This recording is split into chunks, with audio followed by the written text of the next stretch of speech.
I'm excited to introduce you to Jared Hamilton. He's an author, a coach, executive, and an evangelizing innovator. Now, in Working Genius world, that is the pairing of invention and galvanizing, which we have had several conversations with IGs. However, this one has a different spin on it. A lot of times when I have a Working Genius coach or facilitator on here, they are describing to me what they hope a team accomplishes or what are the aha moments in the session or what they've heard afterwards. Jared has the perspective of working as an executive in a company using Working Genius on a daily basis and is able to give us the inside scoop on how it works. And per usual, I got my own little nugget of information from here when Jared gives me a different way of looking at the geniuses of wonder and discernment and what I am able to bring to the table or anyone that is a WD. I hope you enjoy this episode.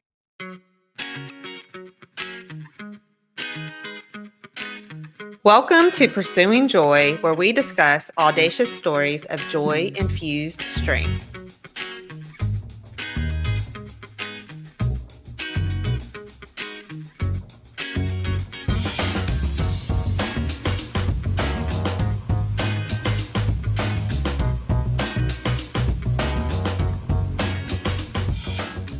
I've had the pleasure of meeting Jared in the Working Genius world.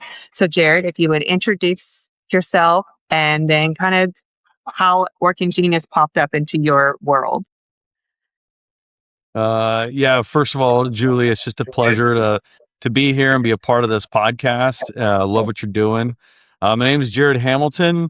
I am a husband and dad of 4. So yes, you can still find joy with a family that big.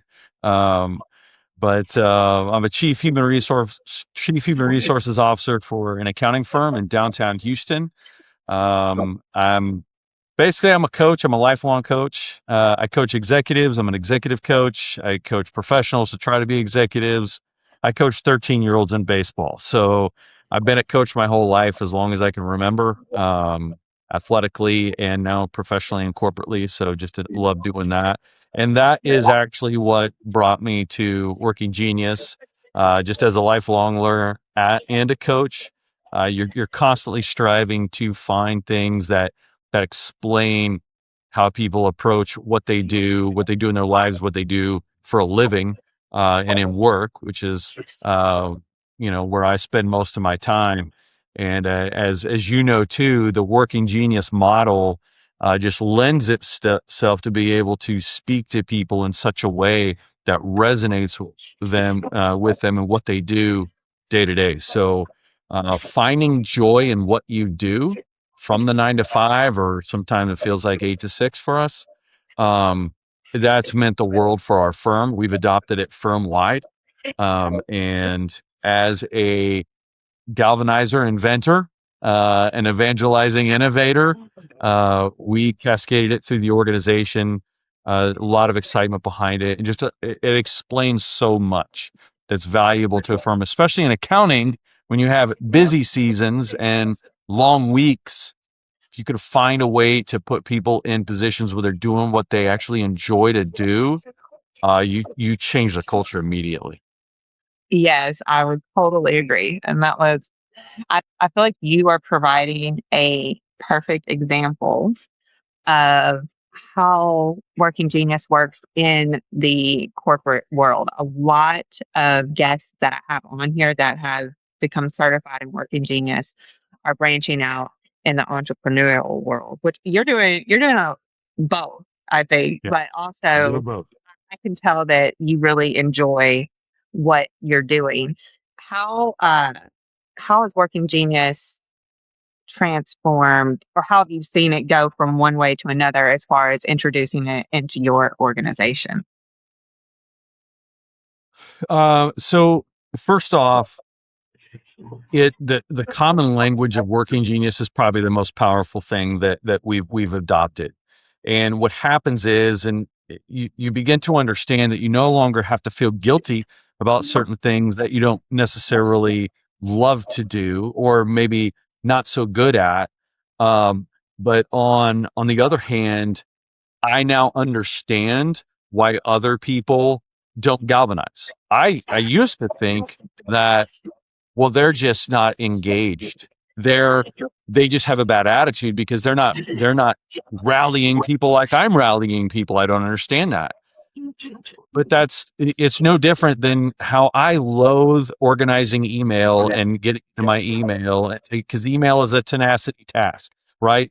So, but tenacity is a frustration of mine, so they're not excited to galvanize and rally other people, just like I'm not excited to just dig into email or work on that spreadsheet for 2 hours.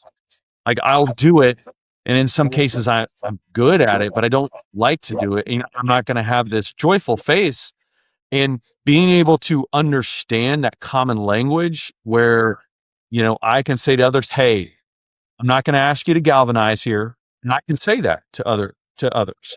Right. Or I can have some of my team, some of the people that report to me to say, hey, Jared, I know this is a tenacity task and I know you got to just, but I really need this done.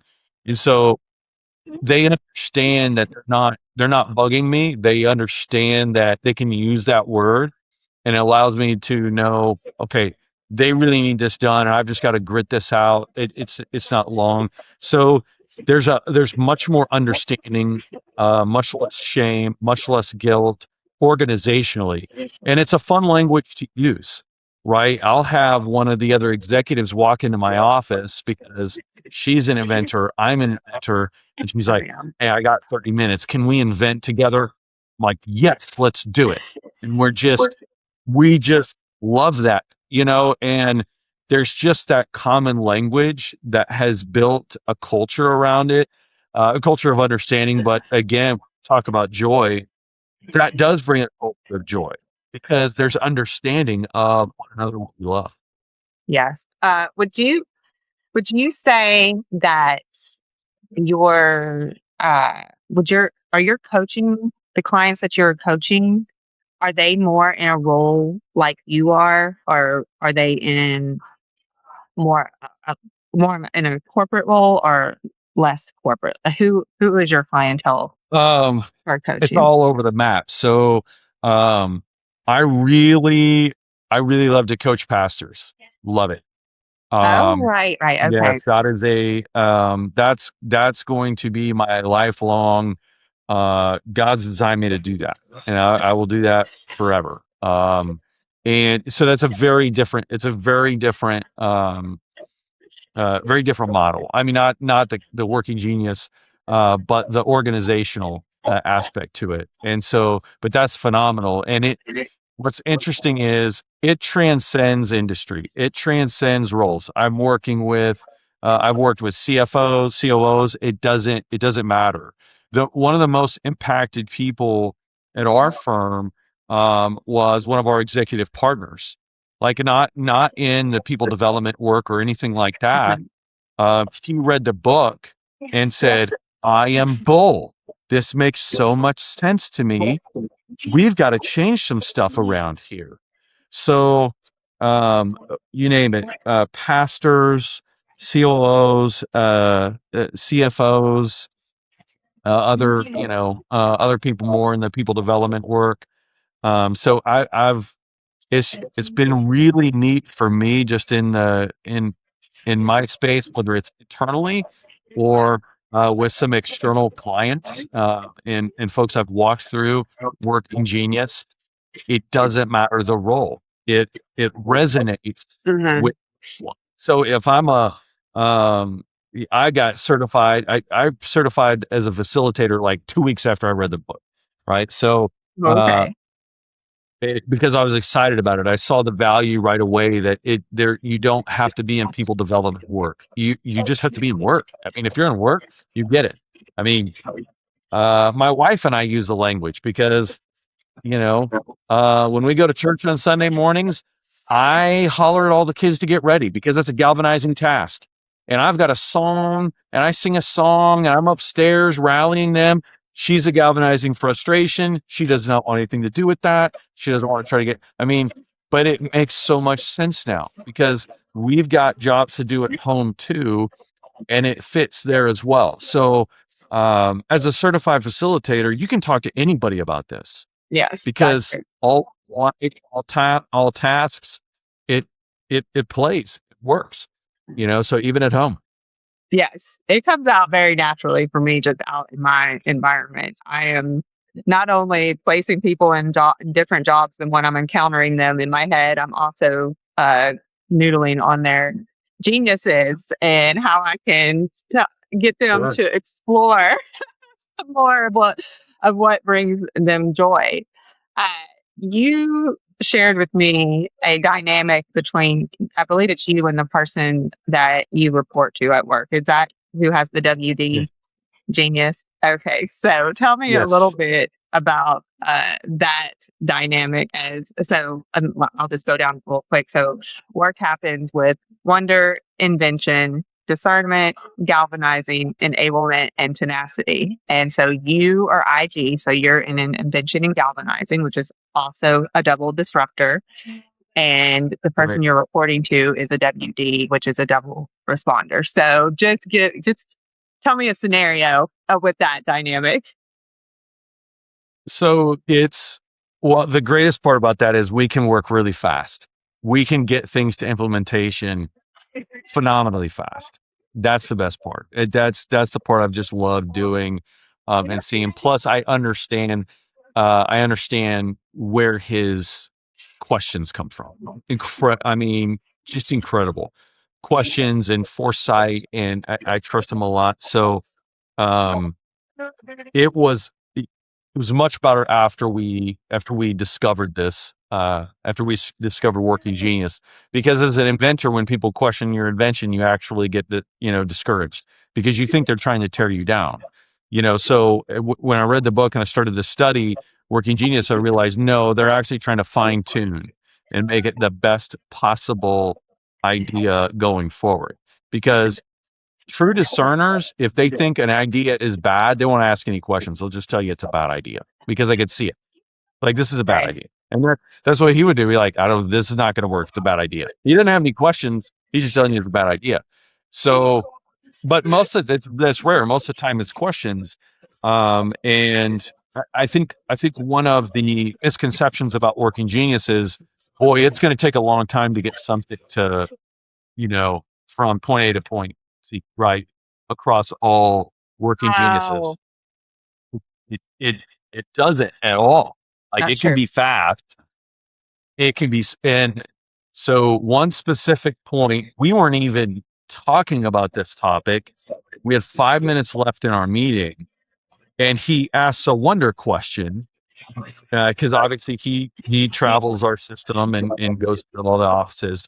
He says, "I just wish there was a better way to bring more value to my visits to the other offices."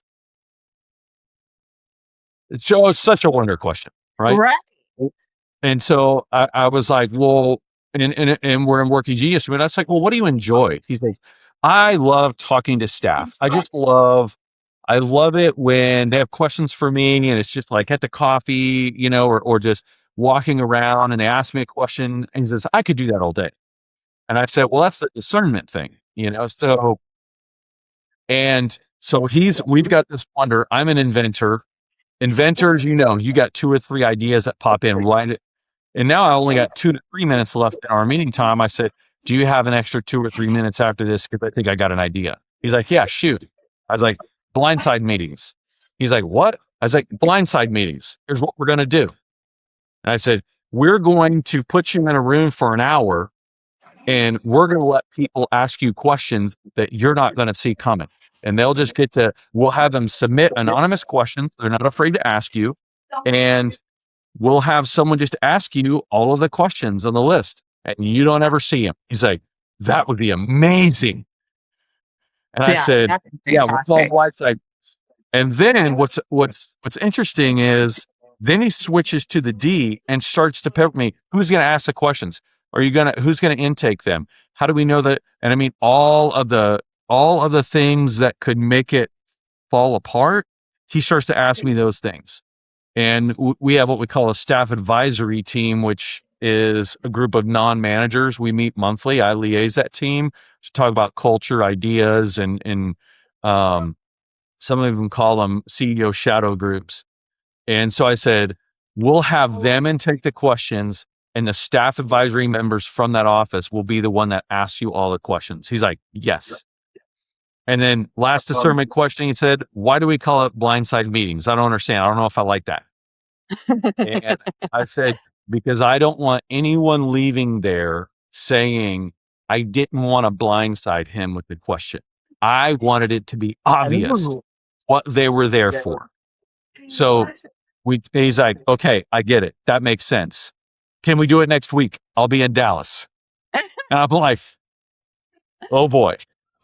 Because he's discerned through it. He's ready to go. Right. Oh. And now I've got to galvanize for this thing to happen in 1 week. But what I did is I walked out of there, found my enablement and tenacity people on that staff advisory team, told them the idea. This is what we got to do. Do you guys have what you need? Do you have enough information where you can make this happen? You're like, yeah, easy, no problem. Put a calendar up. We'll have it ready to go. 1 week later, he walks into his first week, ended up calling it blindside chats. I don't know why. I don't know why I went from meetings to chats. Maybe the fireside chat thing back in I think it's Frank and Roach days. But yeah, 1 week later, he walked in, new initiative. We haven't stopped him. And that was a year and a half ago. We haven't stopped him. Okay. Okay. So you just have, That, and this is that why was I feel decided. That was done in 10 minutes. That was done in right. 10 minutes, Okay. and it Yeah. was So complete in the 45. fast moving. I get that. Right. So this is why stories are so important to me, because you just helped me figure out a missing piece of my own WD. Not a missing piece, but added more to the knowledge of knowing myself a little Tell me bit about better that. with the WD. So what you said something to me when we talked, and you said WDs are so mature. And that was mind boggling to me, because I get received from those close to me as I've never been called immature, but it's never assumed that I have really dug into and made a decision. It looks very impulsive to some people. And so I feel misunderstood in the sense that this looks irresponsible and is being received as irresponsible, but no one really saw the underlying things going on, just like, Right. but you got to see all of that in real time.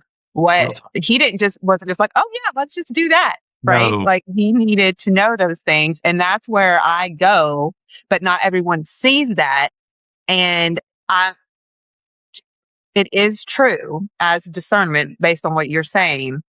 When you know, and you move. And but the knowing is where I have really stumbled on saying, I know that I need to do this, in order to kind of sugarcoat it or make it more palpable to other people. I start using words like I think or I feel, because it feels too audacious or assumptive or arrogant to say that I know. And because when thinking of wonder and discernment, it goes very in depth, but it can look fast. And so that's Mhm. where I've decided to kind of stop trying to convince people at this point. I've actually gotten there just recently, like, okay, I'm fine with this now. If you, I can't show you the maps that I've drawn in my head. So, and why I know about the direction I should be going in. So just telling me that, and showing the quickness of it, and why discernment, because discernment can be perceived. I've been perceived in meetings of slowing things down, but it literally can take exactly what you said, 10 minutes to vet out the proper direction to go in. Right. And I I think that what he does very well as a wonder discerner too is what's interesting is he uses this terminology, and it's almost exactly what you describe it. He's like, when I know something is right, I go for it, and I'm going to take a hill. I'm just going to take the hill. He says, I just want to make sure I don't leave so much scorched earth behind me that it burns the people that I'm leading. Yes. And so what he does well is, like, he doesn't look back to make sure everybody's back there. He looks to the side to make sure the lieutenants are still there. Because if the lieutenants are still there, like, and they're not saying anything and they're charging too, he knows his lieutenants know that they have the flank, right? We're still good. Like, so that's where he and I make a good combination, because I'm the galvanizing, right? And so because I know that, I'm like, I know what it's going to take to really kind of get this Mhm. moving. And along that's why he's like, who's going to ask the questions? How are you going to do this? And I'm like, it's this, and this. Any more questions? No, go. Now he's done. He just wants it next week. Now he's Right. relying on me to say it's got to be 2 weeks because of this, and that. He's trusting that I'll do that. And so I think that's the difference, is he does a very good job making sure that he's not going to leave scorched earth, but he's also trusting me that I'll say, hey, scorched earth here. Like, you're leaving me in the dust. But I better have a reason for it other than, well, just didn't want to get to it yet.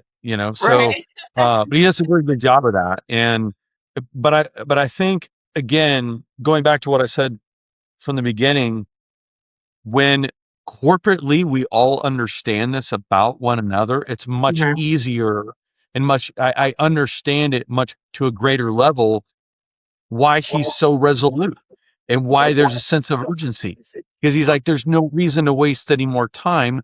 Let's go. Right. Like, I've discerned it. Let's move forward. Is there any problems? I don't understand what's stopping this from happening, but because corporately we understand it now. And so I think that's the value of it. So, Julie, yeah, if you're in a room that people do not understand working genius and your genius of discernment, they'll think you're impulsive, Yeah. That because is. I'm discernment competency. I can mud through it a little bit, right? And the reason I've said mature is, I mean, it's because you'll go from curious to resolute in a small amount of time. And it's fun to watch now that I know what's going on, and, yeah, there's like this calm to it. Yeah. Like inventor, galvanizer, I'm like all over the place and excited and what have you. It's the WDs just have this resolve about them that's very inspiring, and it's actually it builds confidence for me because they just know. And um, one thing that I loved about still another thing he said, when I kid you not, when we rolled this out, we cascaded it. We set all the calendars about how we're going to train people in Working Genius. It is changing our entire organization, right? And this was February of last year of 2025. And when we went, he even did a full firm update announcement about it. It's like, you'll be seeing invitations and calendar updates, and this is what this means. And, we're going to be buying the books, and we're going to be going through this. And we covered it a little bit. I go wrap up after this firm wide announcement. I go into his office. He's like, hope this works. I'm like, and that's the greatest part about discerners, is they don't have to be 100% confident. And I love it. They don't have to Yeah. know something's going to That's be true. 100% correct. As long as they know, you know what? There's an overwhelmingly good chance this is going to be the best thing forward. So let's go. Because what they know is, if it just stops, like, and something happens, they can discern their way through the problem. And I'm like, this is amazing. Yeah. It's, yeah. Yeah. I have finally realized, and this is all fairly brand new, probably since we talked. I can be wrong, but I already knew that. That wasn't the revelation. Yeah. I think I could perfectly discern everything, but I've had to come to the conclusion because I started realizing my need to get everything right is before doing anything is by pressure from the outside or being perceived a certain way. And so that is an ego driven mentality. Yeah. And so if I want to feed my flesh, I want to feed my ego, then I will stall and I will ruminate and I will do all the logical things that look responsible to everybody else and deny what I would feel like the Holy Spirit is telling me to do. So I can take it in a work way and, a spiritual way as well. And I have since just been like, you know what, I'm not going to say that I think and I feel anymore. And I'm going to say I can be wrong. And that's going to be okay because being wrong in the past has just allowed for another pivot, another lesson. It's never killed me. It hasn't killed anybody else. So I I think it's okay. And it's what has landed me here. And I'm in a phenomenal place of freedom. So I'm glad you said that because that is a true discerner mentality right there because we're Well, completely imperfect humans. yeah. So, and so discerner genius also, they're great wrong people. Like they're great at it because they can work themselves out of that challenge so fast because it's just like, oh, this is a problem. Well, we just do this and this. I mean, and I've watched that happen firsthand. I'm like, that makes a ton of sense. I mean, one of my mentors told me that her father, he passed away years ago, and but he was a banker in Central America, in Central Kansas. And I mean, it's just so simple. And I actually quoted him in my book.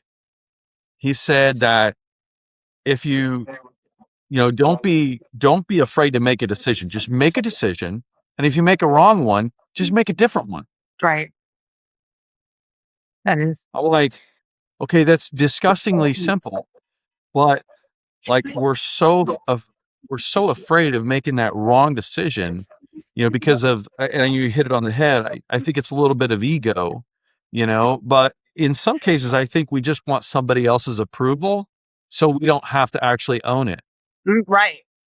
Yes. So You approve this. You're coming down with me. If we go down, you're coming down with me. and Yeah. here's the truth, and I hear a lot in social media and in coaching that is different. So with all due respect to different opinions, but here's the truth of it. The decision makers on people that are going to come up through their company, they actually prefer that people make the decision and risk being wrong because that shows them, hey, that person's got a little confidence that I like. I can just adjust that a little bit. And so that, I mean, better to ask, and I understand better ask for forgiveness than permission. I mean, there's a line there. But if you've done your homework, you feel good about it. You're like, I think this is the right way to go. Go for it. Go for it. Right. Yeah. I mean, if you're wrong, just make a different decision, own it. And the people that make decisions on promotions and advancement or whatever, they're seeing that because now it looks like you have confidence. It looks like you have a sense of Leadership. urgency, Yes.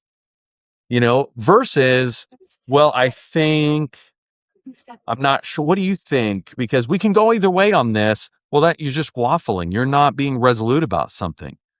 The best feedback I got from an executive in this role that I'm in was, she said to me, I just don't know what side you're on sometimes because you give me both options with a good business case for both. I actually just want your opinion. I want to know what you would do if you were in my shoes. I don't need both options with a perfect business case for both and you're sitting on the fence. Just tell me what you would do in my shoes. And I was like, that's phenomenal because that forces me to make a decision. I suggest you do this. Mhm. Here's why. Da, da, da, da. And if she doesn't choose my suggestion, I'm okay with that. I Right, but did, she just wants you to be firm yeah. on. And it sounded what it sounded like, even though I was trying to help, even though I was trying to be good at my job, right? And give her all the cases and blah, blah, blah. I'm going to sound like an expert. She's like, that's great. You didn't tell me what to do. You didn't tell me what you suggest. Like, so now I don't sound confident. I don't sound like I have a suggestion. I just sound like Chat GPT, So she wants to know, Oh, yeah. you're a human. You're a human. You got something on. If it were you in this seat, what would you do? I would do this. And here's why. So, Yeah. appreciate that. And so that's the key. That's the key. And discerners do it and they make a different decision later. So I have a lot of I don't know, I like being around them now. I used to not like being around them because they wore me out. I just thought they just wore out my inventions, but I love being around them because they just make it better. It's awesome. Good. Now you know, and I don't want to build it. I don't want to build it. I want I want to wonder and discern about it. I thought you did the whole time. I thought you did. I thought, well, would you just do it? They're like, no. They're like, no, no, no, no. Do this, do this, do this, and go back because it's Yeah, good. It's close. and again, It's. I mean, it's you can do liberating. it faster. Yes, 100%. So I have learned many times things that take me hours take other people minutes. And when you know people's geniuses, you know who to go to turn those hours into minutes. So that's phenomenal. Yeah. Okay, so I want to shift into your book and Okay. the audience that it is for, and what uh, caused the creation or uh, the the writing of the book. Why you felt it was needed. Sure. Um. Sure. So, yeah, it just hit the presses. It's so you want to be an all-star, become the clear promotion choice. And I like naming things what they are. I'm not a big mysterious. I'm like, if you want to be a clear promotion choice, that's what it is. So, um, but in my role as a CHRO or chief people operator, whatever, chief people officer. So, like, inevitably, and a lot of people will relate to this. There's this. I don't understand what it's going to take to get promoted. I do my job, and I want to know what it takes. It's phenomenal how much you're asked that. Or there's feedback to say, I just don't, no one's telling me what it takes. I don't understand what it takes. And a fair point. I'm not saying that that's not a wrong question. It's actually a very right question. And so I wanted to answer the question. I'm like, if there's this question that's out there, like with, you know, 60, 70% of our workforce, Hmm. I'm just going to answer the question, and it's not overly complicated, but it's things that are pretty well unsaid quite a bit of the time. Um, and so, that's what it is. It's skills that you can actually do, skills and action steps you can actually do tomorrow that allow you to present yourself as someone that an organization is going to be like, okay, that person's different. They're different than most others. And that's the idea, because at the end of the day, we're all professionals. When you get paid to do something, you're a professional, right? That's the pure definition of it.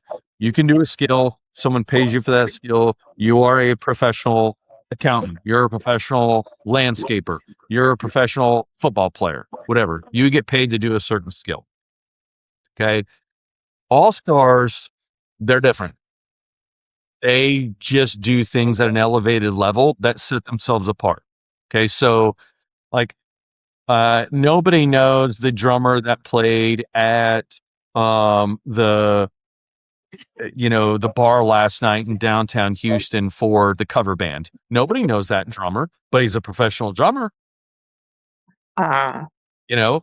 But I can tell you what, um, everybody knows who Bruno Mars is. He's a professional singer, but he's more than a professional. That guy's an all-star. Maybe he's a Hall of Famer, probably. They do things different. They're just different, right? So, right. and it's no different in the work, no different on the athletic fields, no different in the workplace. They they tackle the moments at an elevated level. And we're not talking about spreadsheets. We're not talking about if you do your job and you're good at the task, you're an accomplished professional. An all-star is the one that their presence is just known. It's different. They seem to always be there at the biggest moments. You ever notice that? They Oh, never miss the extra events either. They never miss the happy hours. They're always at the conferences. They're always there. It's like, we end a happy hour here. The all stars are walking around at the end, still talking with a potential client. The professionals typically go, happy hour ends at 6. I'm out. all right.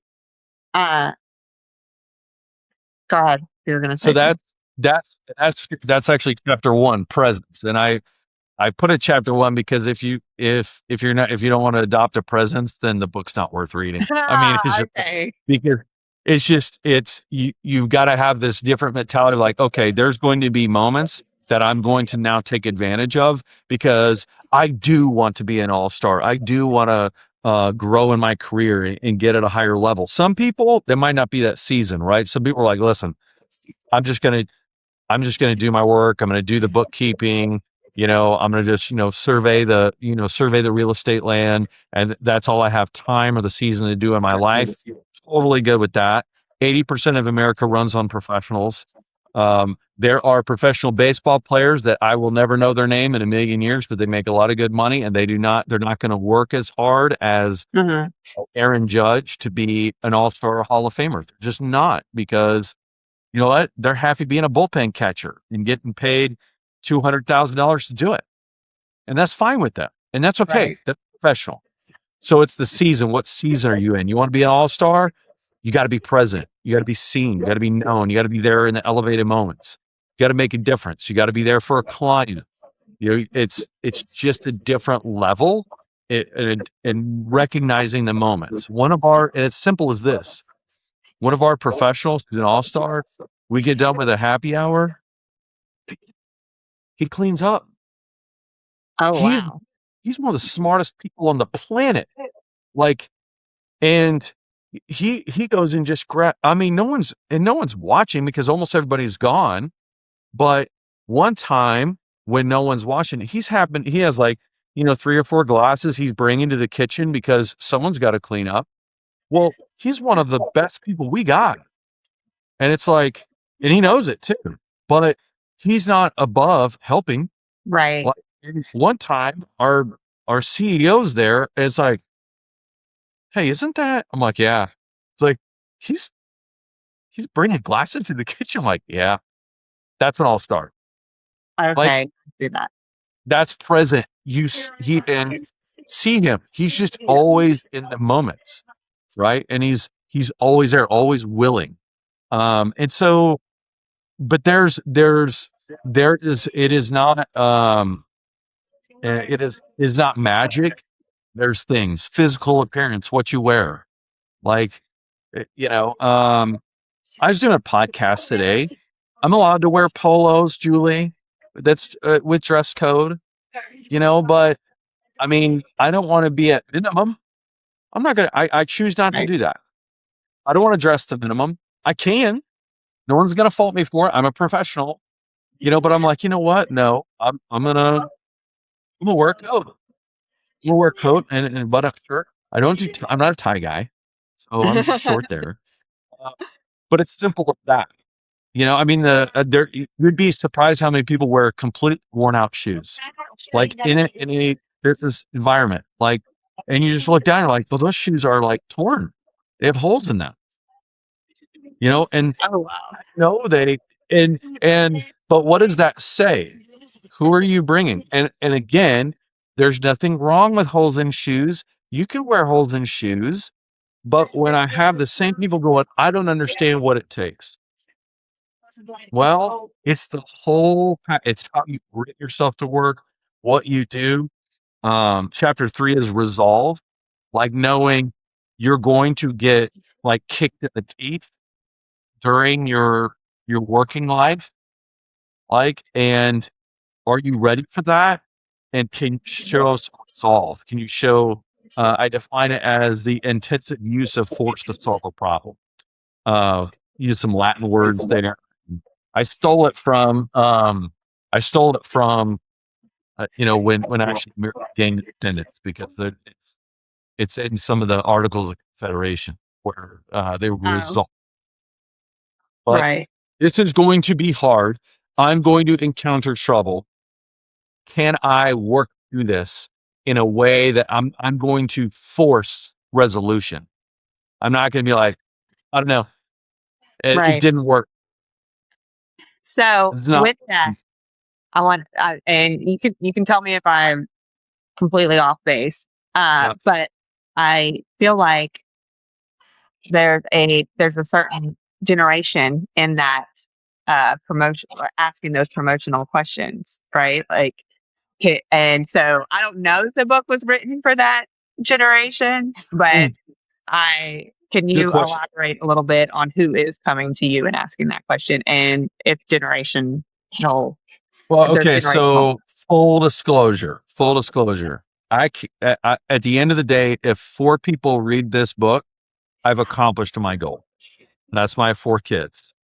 So, because I want them resourced with what I've learned, sometimes the hard way, right? I want them resourced with that. But but with that, I love coaching people. So yeah, the younger generations, Z, Alpha, maybe millennial as well, are asking those questions because I'm going to throw myself on the gauntlet here. I don't think Gen X has done a very good job spelling it out because um, we uh, y- we didn't get feedback often at all. I mean, I was telling someone the other day we were the pencil grade book generation. Like we didn't have scores come across the day after a test. No, Um, all our grades were in a grade book with pencils, and it took a week or two to grade the test. We had no immediate feedback. The only immediate feedback I got was my name on the board with a check mark, and that meant I was one check away from calling home. I didn't there. We did. That was it. We didn't even get the grades back in time.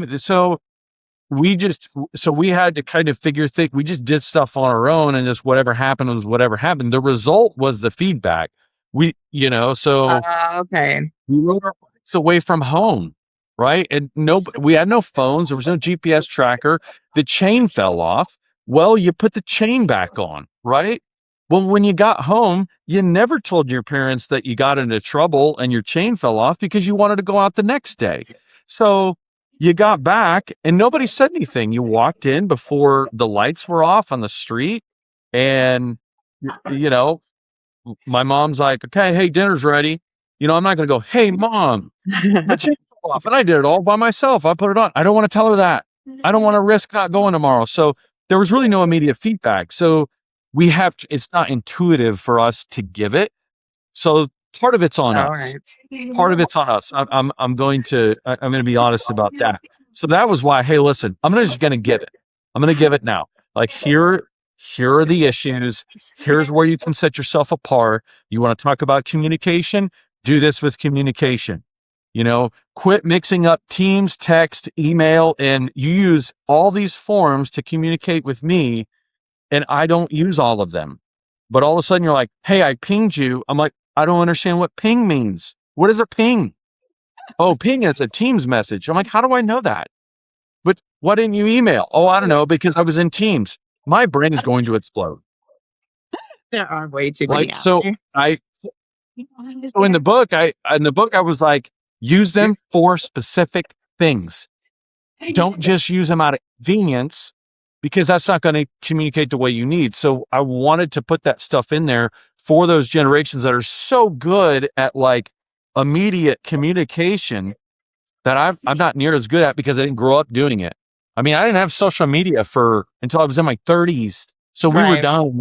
Our habits were set, so, but not only that, I did write it for me because now I know how to give that feedback to say, oh, read Okay. this book. Tell me if you have questions. Because a lot of some of my advanced readers and early readers are Gen X going, okay, this makes a lot of sense. Like they have a window and an avenue where they're going to be able to give this to Right. other supervisors and leaders that are millennials and Gen X to say, hey, tell me what you think about the presence chapter. Okay. So Yeah. in Like, fact, I had a millennial that read it, and she I met with her not too long ago, potential client, and she said, okay, it makes sense. Because I went to my boss and I said, I need to have a little bit better presence in the environment. And her boss was like, I've been waiting for you to say something like that. oh, wow.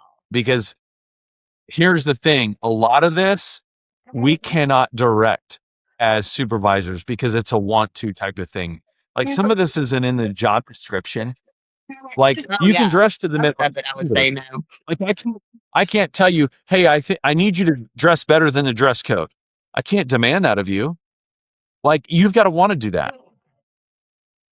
If you want your communication, your emails to be more concise and your subject lines to be better to where I can recognize what you need so I can like hit it quick and I can tell the difference between a diatribe email that's just for information only and I need something now.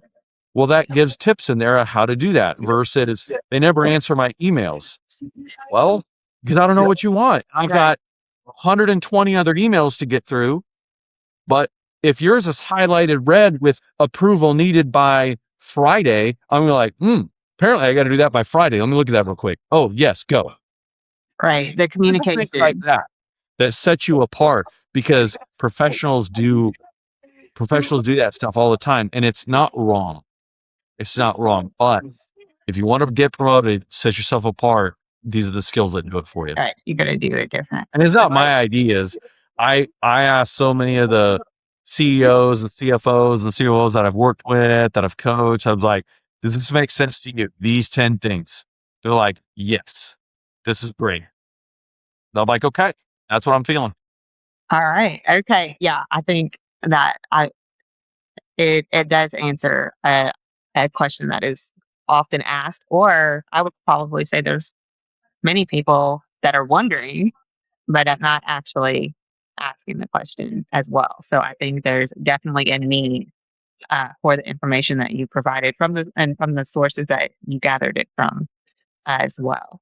Yeah. And I Uh, challenge people, hey, go to your boss and say, if I do all these things, is that going to help a lot? They'll be like, yes. Just like, and if they're like, no, that has nothing to do with it, send it back. It's 30 days free return on Amazon. okay, perfect. Okay, so I have one question that I've been thinking about from when you introduced yourself. W- what is there a commonality or is it just drastically different? And which do you prefer as far as 13-year-olds versus executives when coaching? Oh man. Oh. Is there a commonality and which do I prefer?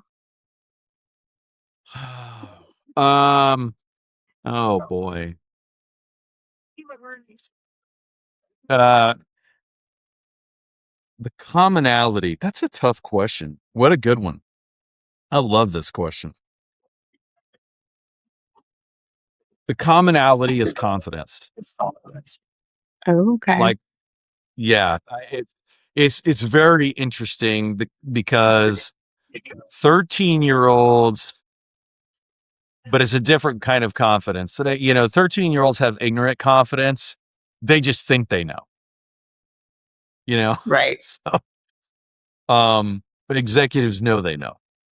And Right. I and so but it's a similar confidence. Like the 13, they want to go. Like they're not going to slow themselves down. They're going to go. They're going to go for it. Right. They just are. And I love that.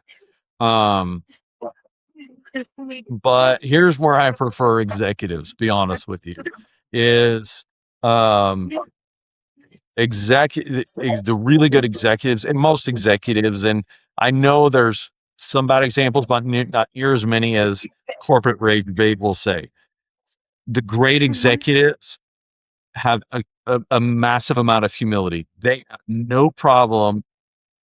They have no problem admitting they have blind spots, but they want to find them. Like, and Okay. 13-year-olds, no, they know everything, and they're going to argue with you till what my son's going to argue with me. It's just going to be a debate, not with executives. You're like, tell me more about that. Tell me more about that because wait a minute. You just said something there that made me think differently. Where's that coming from? Like they're so curious because they know that they don't know everything, and they're so curious and it's okay. They're they have a massive amount of humility where they're like, tell me more about that. I want to know what you just said. I want to know about that. Think about my CEO that read the book. He's like, wait a minute, that's me. What do we got to do? What do we got to do? What do we got to do to get this in there? This is completely different. Like they just seek information because they want to be better. They want to learn more and be impactful. So I just love seeing it at that level because not a lot Right. of people get to be in those rooms, but I can assure anyone that watches this, like they're asking the questions. They want to learn. They do not think they got everything slicked and greased and know anything. They have to have a level of confidence outside that door to allow the whole organization to be Mm-hmm. confident, which they do, and it's massive, but they're humble. They're humble. They know they have blind spots, and they seek to want to get better. And that's Right. you can't beat that. Okay. That's excellent. Yeah, a humble confidence, right? Uh, okay. Well, this has been a phenomenal conversation. Thank you for showing up in your best today as an all-star. And I hope we get to have many more conversations to come. Sounds good to me, Julie. It's been a pleasure. All right. When's the last time you were working and completely lost track of time? Recently, this happened to me at a coffee shop. I was planning to work for a couple of hours, and 6 hours later, I realized I was still there. Not because I had to be, but because I was working in my working genius. What if more people got to work that way? That's the idea behind Enjoy Workforce Solutions. Recruiting built around how people are wired to work, so the right role energizes them, and your team feels the difference. Discover what that could look like for your organization. Visit Enjoy Workforce Solutions.